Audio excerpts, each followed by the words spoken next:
خدا نے آج تک اس قوم کی حالت نہیں بدلی، خدا نے آج تک اس قوم کی حالت نہیں بدلی، نہ ہو جس کو خیال آپ اپنی حالت کے بدلنے کا۔ واجب الاحترام صاحب صدر، گرامی قدر مہمانان اور میرے عزیز ہم وطنوں، السلام علیکم۔ وعلیکم السلام۔ آج مجھے یوم تکبیر جیسے عالی شان موضوع سخن پر لب کشائی کا موقع ملا ہے۔ محترم سامعین کرام، میرے خیال میں تاریخ صرف اہم واقعات اور کامیابیوں پر جشن منانے کا نام نہیں، بلکہ یہ کسی بھی قوم کے حال اور اس کی موجودہ صلاحیتوں کو ان کے ماضی کے آئینے کے ذریعے سے پرکھنے کا پیمانہ ہے۔ سن 1980 کے اوائل میں عالمی دباؤ کے باوجود پاکستان نے ایٹمی قوت کے میدان میں قدم رکھا۔ اس حوالے سے خان ریسرچ لیبارٹریز KRL کہوٹا میں قائم ہوئی۔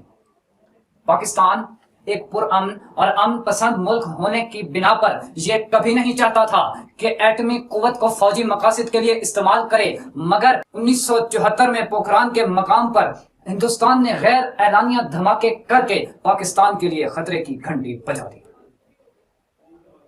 KRL کہوٹا ایک اہم قومی اثاثہ ہونے کے ناطے اس کو پاکستان کے ظاہری اور پوشیدہ دشمنوں سے مختلف قسم کے خطرات درپیش تھے۔ اس اہم ترین قومی اثاثے کی ان تمام تر خطرات سے حفاظت کرنا یقیناً افواج پاکستان، قانون نافذ کرنے والے ادارے اور کئی گمنام سپاہیوں کا شاندار کارنامہ ہے۔ اے جذبہ دل گر میں چاہوں ہر چیز مقابل لا جائے، اے جذبہ دل گر میں چاہوں ہر چیز مقابل لا جائے، منزل کے لیے دو گام چلوں اور سامنے منزل لا جائے، منزل کے لیے دو گام چلوں اور سامنے منزل لا جائے۔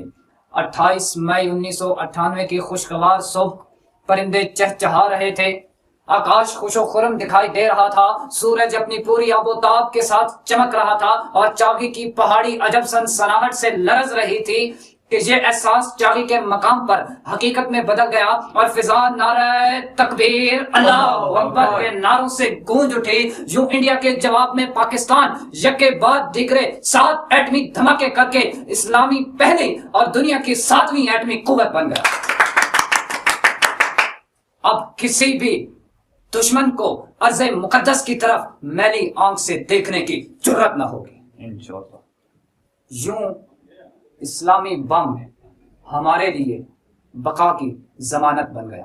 یہ سب کچھ، جی ہاں، یہ سب کچھ ڈاکٹر عبدالقدیر خان، محسن پاکستان، جن کا نام کسی تعارف کا محتاج نہیں، ان کی انتھک محنت، ان کے رفقا کی سچی لگن اور پوری قوم کے غیر متزلزل جذبہ حب الوطنی کی بدولت ہی ممکن ہوا۔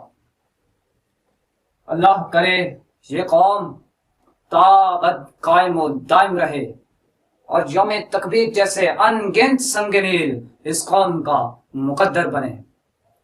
ڈاکٹر علامہ محمد اقبال رحمۃ اللہ علیہ کے ان الفاظ کے ساتھ اجازت چاہوں گا۔ دیکھ کر رنگے چمن ہو نہ پریشان مالی، دیکھ کر رنگ چمن ہو نہ پریشان مالی، کوکب غنچہ سے ہیں شاخیں چمکنے والی، خسو خاشاک سے ہوتا ہے گلستان خالی، گل برانداز ہے خون شہداء کی لالی، رنگ گردوں کا ذرا دیکھ تو انا بھی ہے، رنگ گردوں کا ذرا دیکھ تو انا بھی ہے، یہ نکلتے ہوئے سورج کی افق تابی ہے، یہ نکلتے ہوئے سورج کی افق تابی ہے۔ پاکستان زندہ باد۔